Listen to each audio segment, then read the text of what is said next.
in the ancient glittering kingdom of Hastinapura, where the Ganga's waters whispered secrets to the wind, there reigned a king named Shantanu, a ruler so noble that his very presence seemed to bless the earth. His city thrived, a jewel of prosperity with towering palaces, bustling markets, and fields lush with harvest. Yet, for all his glory, Shantanu's heart ached with loneliness. One fateful evening, while wandering the riverbanks, he glimpsed a woman of unearthly beauty, her skin like moonlight, her gaze as deep as the ocean. She was Ganga, the goddess of the river herself, and Shantanu, struck by divine love, fell to his knees and begged her to be his queen. Ganga agreed, but with a haunting condition. Ask me no questions, no matter what I do. Blinded by passion and love, Shantanu vowed silence. Their marriage was a storm of joy and sorrow. Ganga bore him 8 sons, but each time she walked calmly to the river and drowned the newborn in its depths. Shantanu's soul withered with grief, yet he held his tongue, bound by his promise. When the 8th son, Devavrata, was born, the king's resolve shattered. He cried out, "Why must you destroy our children?" Ganga turned, her eyes brimming with tears, and revealed the truth. The infants were the 8 Vasus, celestial spirits cursed to endure mortal lives for stealing a sacred cow. By drowning them, she granted them instant liberation, but Devavrata, the Vasudios, was doomed to live a full human life. "Raise him well," she whispered, vanishing into the river with the child. Years later, a radiant prince emerged from the Ganga. Devavrata, now a warrior sage trained by the legendary Parashurama. Reunited with his father, he became Hastinapura's heir, but the shadow of Ganga's departure lingered.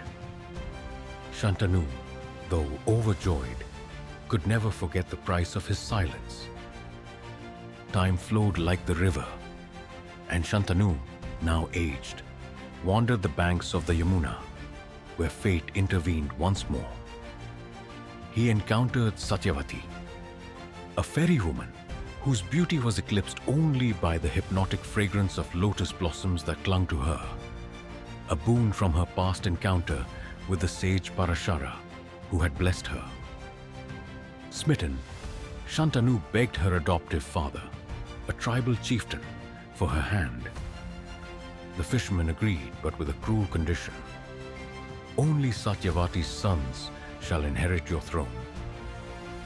The king returned to his palace, heartbroken, for Devavrata's birthright stood in the way. When Devavrata learned of his father's despair, he stormed to the fisherman's hut. To secure Satyavati's marriage, he vowed to renounce the throne forever and swore a second, even graver oath. "I shall never marry or father children, so that no heir of mine may ever challenge Satyavati's line." The heavens trembled at his words. Celestial voices declared, "This man shall be called Bhishma, the one of terrible vow." Satyavati married Shantanu, but Bhishma's sacrifice cast a pall over the court.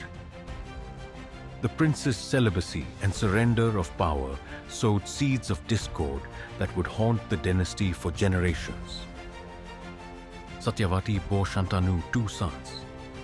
Chitrangada, a warrior king who died young in a duel with a Gandharva of the same name, and Vishitravirya, a frail prince who ascended the throne but perished before fathering an heir. Desperate to preserve the lineage, Bhishma took a fateful step. He stormed the Swayamvara, a bride-choosing ceremony of the 3 princesses of Kashi, Amba, Ambika, and Ambalika, abducting them to wed Vichitravirya. But this act, meant to secure the dynasty, spiraled into tragedy. Amba, the eldest princess, had already pledged her heart to King Salva of Saubha. When Bhishma released her to return to her beloved, Salva scorned her, declaring, "You were taken by another. I cannot accept you now." Humiliated and heartbroken, Amba begged Bhishma to marry her himself, but he refused, bound by his vow of celibacy. Enraged, she vowed vengeance. "You have destroyed my life, Bhishma. I will be reborn as your death."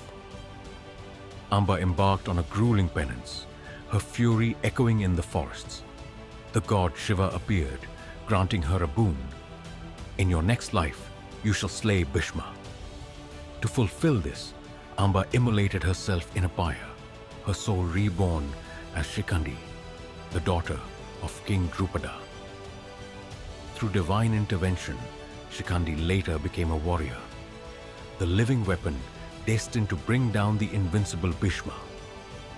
Thus, a love scorned became a curse that would shape the bloodiest battle of the age. Meanwhile, Bhishma arranged Vichitravirya's marriage to Ambika and Ambalika. But the young king died soon after, leaving the throne heirless.